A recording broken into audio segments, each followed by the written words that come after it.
Incidente mortale a Longarone sulla regionale verso la diga del Vajont, scontro tra due moto, morto un uomo di Latisana, ferito l'altro Centauro, un coetaneo trasportato all'ospedale di Belluno.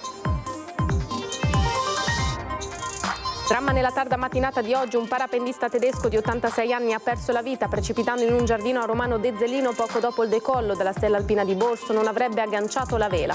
Al via Firenze da 2 giorni del congresso della Lega, l'intervento del leader Matteo Salvini, candidato unico alla segreteria, siamo una famiglia, poi dialoga con Elon Musk, Zaia torna su Dazi e Vannacci. Truffa del falso carabiniere 78enne di Campodarsego, raggirata da un 16enne che si fa consegnare 5.000 euro. Lui va in stazione ed estrae la mazzetta di soldi per pagare il biglietto, scoperto e arrestato. Un videomessaggio di ringraziamento al Cafoncello di Treviso dal marito di Mara Veniera, Nicola Carraro, curato dall'equipe di neuroradiologia spinale. L'83enne è tornato a camminare dopo 5 mesi in carrozzina. In aumento in Veneto le domande di trasferimento dei docenti, lo rileva l'ufficio scolastico regionale, ma i posti disponibili sono pochi anche a causa della denatalità. Dichiarato dalla Protezione Civile del Veneto lo stato di attenzione dalle 6 di domani mattina fino alle 18, previste forti raffiche di vento e un brusco calo delle temperature. Ci sono 3 giovani veronesi tra i 29 ragazzi che hanno ricevuto l'attestato di Alfiere della Repubblica del presidente Sergio Mattarella, poesia, lotta contro la malattia, generosità nelle storie di Maddalena, Giada ed Eric. Domani dalle 9:30 in diretta su Antena 3 il raduno del battaglione Alpini Gemona, collegamenti dal treno storico che partirà da Treviso e dalla caserma Goi Pantanali, dove nel tragico terremoto del 76 persero la vita dei giovani trevigiani.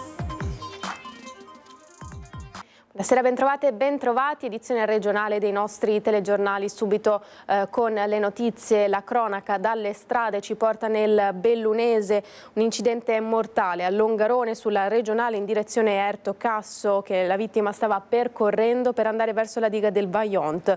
2 i motociclisti coinvolti che procedevano nella stessa direzione di marcia. Uno dei 2 è deceduto a causa delle ferite riportate, era residente a Latisana in provincia di Udine, mentre l'altro, un 23enne di Lignano, è stato portato in ospedale a Belluno e non sarebbe in pericolo di vita. L'incidente è stato forse dovuto a un tentativo azzardato di sorpasso. Sul posto per i soccorsi sono intervenute 2 ambulanze e l'elisoccorso con Falco, mentre i carabinieri hanno effettuato gli accertamenti necessari per stabilire la dinamica della tragedia. Strada chiusa e lunghe code, disagi al traffico.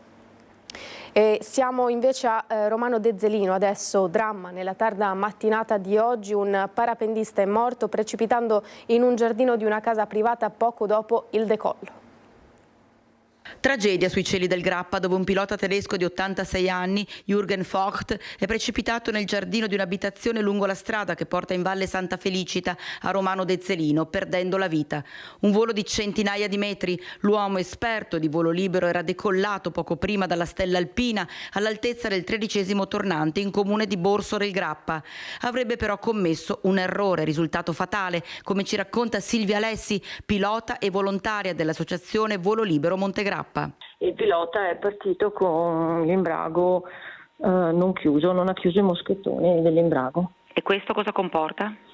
Questo comporta che il pilota sostanzialmente rimane appeso per le braccia. Nel momento in cui non riesce più a tenersi con le mani, scivola fuori dall'imbrago. Qualcuno ha provato ad avvertirlo? Allora, in decollo molti si sono accorti di questa cosa perché è stato subito evidente, quindi si sono messi ad urlare, hanno cercato di fermarlo sostanzialmente, però tenga conto che comunque hanno il casco, i piloti, può essere anche che non senta le persone attorno a lui, insomma, ecco. Sul posto il SUEM, anche con l'elicottero, che una volta constatato che per l'86enne non c'era più nulla da fare, è tornato alla base. I carabinieri, i vigili del fuoco che hanno recuperato la vela che Vogt aveva sganciato e che era rimasta incastrata a monte, mentre il pilota piombava davanti alla finestra della cucina di un'abitazione. Sotto shock la proprietaria. Diceva per fortuna che non c'erano i nipoti fuori. Sì, anche se non fosse successo male fisicamente, ma pensa che botta per 2 ragazzini di 12 anni a vedere una roba del genere. Infatti suo papà li ha mandati via subito, correte dentro, andate dentro. Ne vedete tutti i giorni tanti di parapendi? Tanti. Però insomma dai, una botta così, nessuno neanche non ti aspetti. Ancora Alessi spiega come questo genere di incidenti capiti maggiormente a chi ha una certa dimestichezza con la vela. Questo tipo di incidenti capitano purtroppo più spesso ai piloti esperti che non ai neofiti, purtroppo. Ora siamo alla politica. Matteo Renzi visita il Veneto per presentare il suo libro L'influencer, riferendosi a Giorgia Meloni, e così parla anche di dazi, di Zaia e di economia veneta. Sentiamo. Giorni di preoccupazione per le aziende venete alla luce dell'introduzione dei dazi da parte degli Stati Uniti, e su questo tema si inserisce la visita a San Donà, Padova e Vicenza del leader di Italia Viva Matteo Renzi, autore di un libro critico con Giorgia Meloni e il suo governo. Qui in Veneto le aziende sono particolarmente preoccupate. Sì, ma tutte le persone normali sono preoccupate, cioè tutti tranne Salvini, che infatti è l'unico che ha detto che i dazi sono un'opportunità. Salvini è il vicepresidente del Consiglio. La Lega qui prende un sacco di voti, forse più per Zaia che non per Salvini. Io devo fare i conti con la realtà. Chi ci governa e rappresenta anche me che non li ho votati, rappresenta anche l'opposizione. Dovrebbe fare l'interesse delle aziende. Critica la Lega da parte di Renzi, o meglio al suo segretario Matteo Salvini. Quanto al terzo mandato per Luca Zaia, per Renzi l'importante è che si arrivi a una decisione definitiva. È evidente che Zaia non è Salvini, ma è evidente che qui comunque domani Salvini viene rieletto segretario della Lega e di conseguenza la Lega è Salvini, quindi no, noi non stiamo col centrodestra. Quanto al terzo mandato vediamo che cosa decide la Corte il 9 di aprile. Cioè nel senso che non lo esclude lei completamente? Ma decide la Corte Costituzionale. Se c'è una cosa buona è che questo dibattito il 10 di aprile sarà chiuso, poi se accettano il terzo mandato vedremo che cosa accadrà. Infine la zona rossa. Da ex sindaco di Firenze, Renzi non può rispondere, è passato troppo tempo e le condizioni sono cambiate. Dunque domandare a me cosa avrei fatto oggi, 15 anni dopo, in un clima diverso, è una domanda a cui non posso dare una risposta. Penso che il dibattito politico sulla zona rossa riguardi i giordani e i padovani. E avremo modo durante questa edizione del telegiornale di tornare sulla politica. Oggi il primo giorno di congresso federale della Lega a Firenze. Sentiremo cosa ha detto il ministro Salvini, unico candidato alla segreteria. Intanto continuiamo invece con la cronaca. Siamo nel Padovano, ancora una vittima di truffa, una 78enne di Campodarsego. Truffe agli anziani, protagonista in negativo stavolta. È un ragazzino di soli 16 anni che è stato arrestato dalla polizia per essere riuscito a farsi consegnare 5.000 euro in contanti da una 78enne di Campodarsego, soldi per fortuna recuperati e riconsegnati alla donna. Il giovane aveva telefonato fingendo di essere un maresciallo dei carabinieri e che il figlio dell'anziana aveva causato un incidente con un ferito grave. Per liberare il figlio servivano 5.000 euro e la donna aveva confermato di averli con sé. Così, fingendo di essere un collega del maresciallo, il 16enne si è presentato a casa della 78enne ritirando i contanti. Quindi la corsa in stazione a Padova per allontanarsi dalla città. Gli agenti della Polfer però notano il ragazzo che alla biglietteria automatica salta la coda, estrae un pacchetto consistente di contanti e acquista un biglietto per Napoli utilizzando un nome falso. E così, accompagnato in questura, emerge la verità e un precedente per ricettazione di un telefono cellulare. Gli investigatori trovano conferme nelle immagini delle telecamere di Campodarsego e così il giovane viene arrestato per estorsione in flagranza, messo a disposizione della Procura della Repubblica per i minorenni di Venezia e trasferito dai poliziotti della squadra mobile all'Istituto Penale per minorenni Santa Bona di Treviso. All'anziana vittima, che ha ringraziato la polizia, sono stati così restituiti i 5.000 euro. E rimaniamo a Padova perché sarà il Comitato per la sicurezza e l'ordine pubblico previsto per lunedì a decidere se prorogare dopo 2 mesi la zona rossa attorno alla stazione di Padova. Intanto sorgono altre manifestazioni nelle ultime ore prima della decisione, l'ultima in ordine di tempo proprio questa mattina. A Padova si riaccende la discussione sulla zona rossa creata 2 mesi fa attorno alla stazione. Stanno per scadere i 60 giorni del provvedimento. Il Comitato per l'ordine pubblico e la sicurezza deciderà nelle prossime ore se rinnovarla o meno. Il Comune pensa a soluzioni alternative. Alcune associazioni si sono schierate contro il rinnovo. Il centrodestra è favorevole, così come il sindacato UGL, che ha attivato un presidio proprio a ridosso della scadenza. Noi come UGL ancora 2 anni fa abbiamo fatto dei presidi qui nel piazzale della stazione, con la UGL Giovani nello specifico, perché era un problema che proprio i giovani avevano a cuore. La zona rossa ha funzionato e sta funzionando. Siamo anche convinti che la zona rossa non possa perdurare e persistere all'infinito. Chiediamo che venga anzi estesa anche ad altre aree problematiche della città e ci dispiace che l'amministrazione comunale e la sinistra padovana invece cerchino di osteggiare o quantomeno di ostacolare questo tipo di provvedimento. Siamo perfettamente d'accordo, non basta la polizia, però la polizia è necessaria. Partiamo dai provvedimenti sulla legalità e poi il comune faccia il suo lavoro attraverso i servizi sociali. In altre città la decisione è già stata presa, rinnovo per 6 mesi a Milano, allargando l'area, di 2 mesi invece la proroga a Udine, annullamento della zona rossa a Trieste. Una proroga è utile perché secondo noi 60 giorni sono troppo pochi per cercare di debellare e risolvere una problematica che esiste da anni in questa città e purtroppo esiste anche in quasi tutte le stazioni del Veneto. Favorevoli sì, perché ha avuto un impatto che è sotto gli occhi di tutti per quanto riguarda la sicurezza degli studenti e dei lavoratori, che è quello che a noi preme come sindacato, anche giovanile. E favorevoli però che la zona rossa sia un modulo che vada a scemare nel tempo, quindi che non ci sia una militarizzazione. Insomma, manifestazioni nelle piazze a Padova come a Venezia. Questa mattina una manifestazione itinerante per difendere la sanità pubblica ha visto la partecipazione di circa 3.000 persone. Io credo che la qualità politica di questa manifestazione abbia evidenziato che in Veneto urge un progetto di lungo raggio. Quella che si è levata anche da Venezia è la richiesta di un cambio di passo deciso e immediato alle politiche sanitarie di questa nazione e di questa regione. Un settore, quello della sanità, troppo a lungo trascurato, sostengono i manifestanti, mentre l'emergenza cresceva fino a portare i problemi e la mancanza di servizi ad un punto di insostenibilità per i cittadini. Purtroppo le cose non vanno bene, anzi assistiamo a continui tagli, a continue difficoltà rispetto al personale che è molto carente, che è messo in difficoltà nei turni, nei carichi di lavoro, nelle pressioni. La Regione sta dimostrando sensibilità su questo tema? No, è questo quello che fa male. C'è un tema, per esempio, la riorganizzazione dei servizi sul territorio tramite gli ambiti territoriali sociali, gli ATS.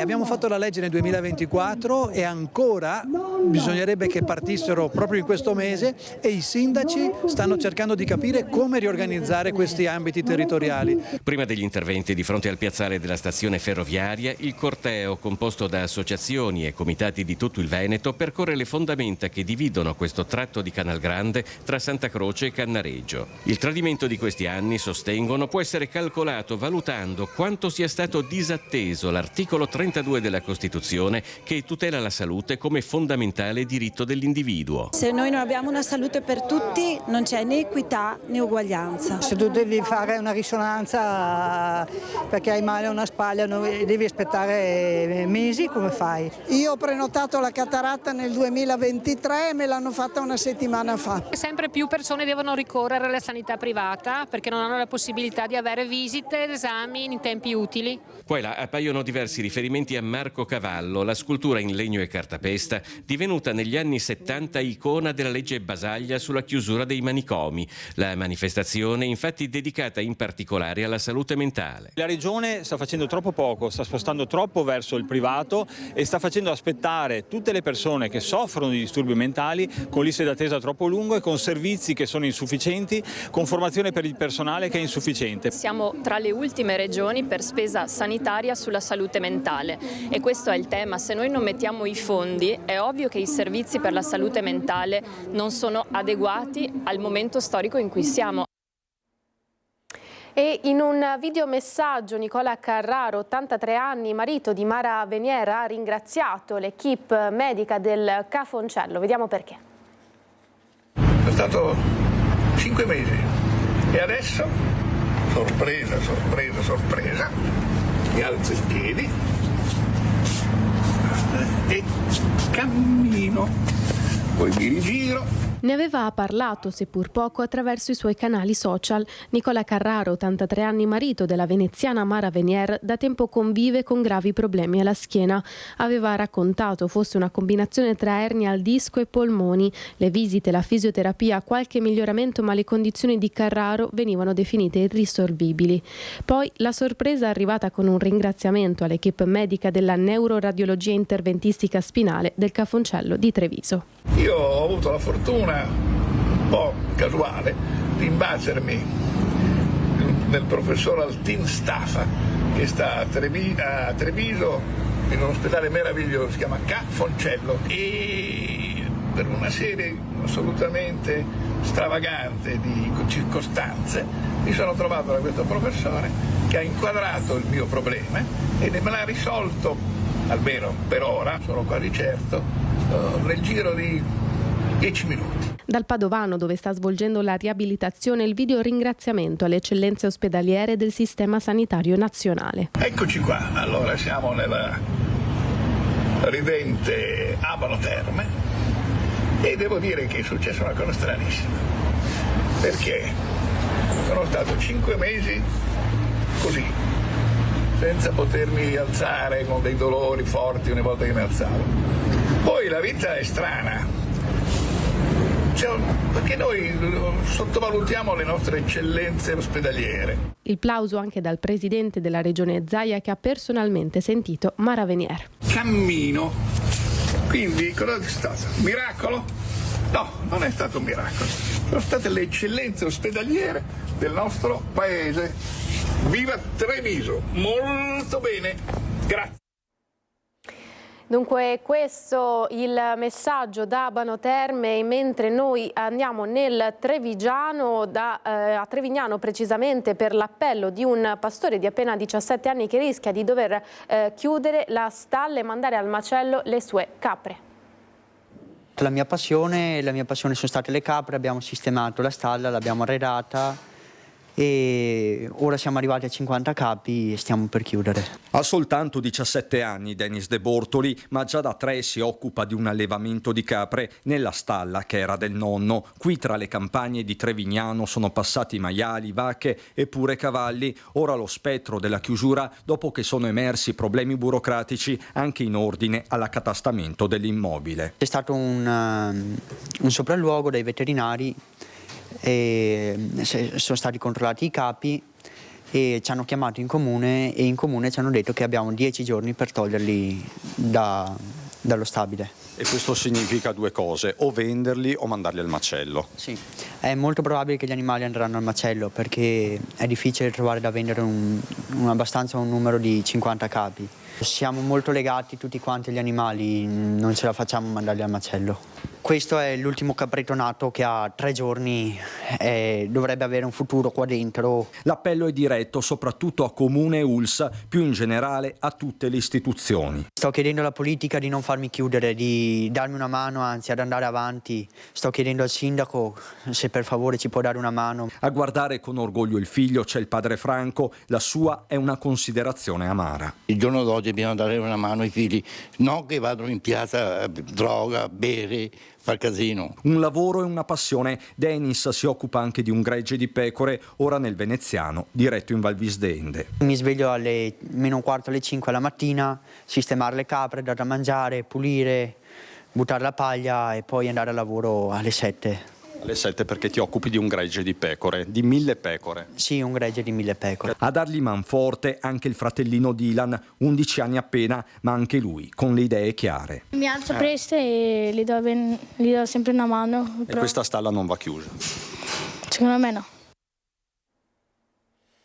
Parliamo di scuola, insegnanti, aumentano le domande di trasferimento, di passaggio di ruolo e cattedra, ma la denatalità e i concorsi lasciano pochi spazi. L'analisi dell'Ufficio Scolastico Regionale del Veneto. Aumenta il numero delle domande di trasferimento presentate dai docenti in Veneto. Rispetto allo scorso anno, un incremento di 1.463 richieste. Questo anche perché il nuovo contratto ha esteso questa possibilità ai genitori con figli fino a 16 anni e ai docenti con genitori di età superiore a 65 anni, a patto di essere residenti nello stesso comune in cui si chiede di essere trasferiti. Nessuna fuga di docenti, precisano dall'ufficio scolastico regionale, ma trasferimenti per chi ne ha diritto. Un aumento previsto dunque, ma il problema è un altro. Il dato allarmante è che noi qui abbiamo, le parlo del Veneto, tanti posti vacanti perché, ripeto, fare l'insegnante per i veneti non è più appetibile. A fronte, dei 1.400 euro di stipendio, i giovani preferiscono dedicarsi ad altro, quindi a lavori magari che sono socialmente più riconosciuti, più valorizzati e sicuramente stipendi più alti. La provincia con l'aumento maggiore di richieste di trasferimento è Treviso. Nella Marca, infatti, l'anno scorso erano stati 806 i docenti che avevano chiesto di cambiare sede, mentre per il prossimo anno scolastico saranno diventati 1.115. Aumenti rilevanti anche a Venezia con 1.015 domande e Vicenza con 1.141, tutte province che erano ben al di sotto delle 1.000 richieste. A Padova si è passati da 748 a 1.005, mentre Verona è in assoluto la provincia con più richieste, 1.190. In proporzione notevole l'incremento anche a Rovigo e Belluno, dove si è passati da circa 200 a quasi 300 domande.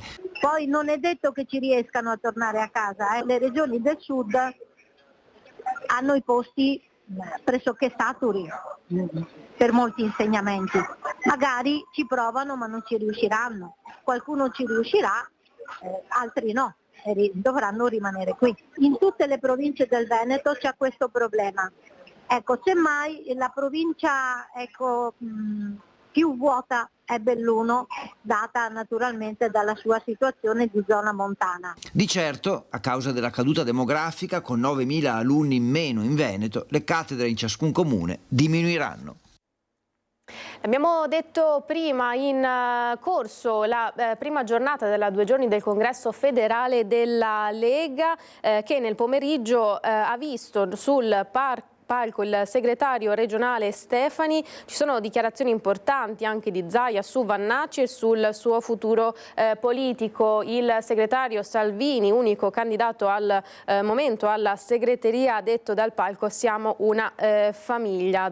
Luca Zaia ancora freddo sull'ipotesi Vannacci come possibile vice di Salvini. Sono nato e morirò in Lega, le sue parole. Saremo in grado di darvi tutti gli aggiornamenti durante la nostra edizione del telegiornale di Treviso. Voltiamo pagina al meteo ora con lo stato di attenzione dichiarato dalla Protezione Civile regionale. Le previsioni ARPAV indicano infatti che da domani mattina il Veneto sarà interessato da venti forti settentrionali in quota con raffiche di FON nelle valli e sulla pedemontana. I venti saranno tesi a tratti forti, in particolare lungo la costa e nella pianura limitrofa. È previsto inoltre un sensibile calo delle temperature. Alla luce di questo la Protezione Civile ha dichiarato lo stato di attenzione per vento forte dalle 6 del mattino fino alle ore 18 di domani. E ci spostiamo a Roma perché ci sono anche 3 giovani veronesi tra i 29 ragazzi che hanno ricevuto l'attestato di Alfiere della Repubblica dal presidente Sergio Mattarella. Il riconoscimento va a ragazze e ragazzi che nel 2024 si sono distinti nello studio, in attività culturali, scientifiche, artistiche, sportive, nel volontariato o in gesti di senso civico e solidarietà. Parliamo di Maddalena Abiero di Bardolino, 18 anni, a settembre si è distinta nella poesia, mentre Giada Baltieri, 17, di Caldiero, è stata premiata per il coraggio con cui affronta la sua malattia, una malattia genetica rara, e Eric Kokosci, di 12 anni, di Verona, che legge per una vicina di casa non vedente. Ai 3 alfieri sono arrivate anche le congratulazioni del presidente del Veneto, Luca Zaia. Appuntamento da non perdere invece domani mattina con Antenna 3 dalle 9:30. Trasmetteremo in diretta infatti il raduno del battaglione Gemona. Allora vi diciamo che siamo pronti per la fase finale del 11° raduno del battaglione Alpini Gemona, che si concluderà domani presso la caserma Goi Pantanali di Gemona. Gli alpini tornano in diretta su Antenna 3, in attesa della donata nazionale di Biella dal 9 all'11 maggio e la Triveneta di Conegliano di metà giugno. Domani mattina dalle 9:30 trasmetteremo il raduno del battaglione Gemona. Come lo scorso anno, una delle nostre telecamere salirà sul treno a vapore che partirà da Treviso, raccontando le emozioni della tradotta e i ricordi del primo viaggio di tanti giovani verso l'esperienza del servizio militare. In contemporanea un'altra troupe seguirà sempre in diretta i preparativi nella città friulana, dove all'arrivo del convoglio storico ci sarà il primo momento solenne in piazzale Bertagnoli. A seguire lo sfilamento verso la caserma Goi Pantanali per la cerimonia ufficiale, con uno scenario d'eccezione. L'associazione Cingoli e Ruote per conoscere la storia metterà a disposizione una serie di mezzi storici inediti che molti di voi non avranno mai visto, e sarà l'occasione di assaporare, toccare con mano quello che sono stati e la funzione che hanno avuto nelle varie vicende belliche. Poi il ricordo dei caduti, durante il quale verrà consegnata la riproduzione di 2 targhe dedicate a 2 valorosi ex ufficiali del Gemona, di cui uno dei fratelli d'Allarmi, di cui uno, Rinaldo, fu anche nostro comandante del battaglione e perse la vita nella tragica campagna di Russia. Il ricordo della campagna di Russia, ma anche dei giovani alpini dei gruppi Udine e del Conegliano. 30 alpini, prevalentemente trevigiani, che qui hanno lasciato la vita. Ricorderemo come caduti veramente con alte motivazioni militari, perché stavano compiendo il loro servizio alla patria in questa caserma. Grazie a tutti, vi aspettiamo. Ed è tutto per questa edizione, subito dopo di noi il meteo, una buona serata, arrivederci.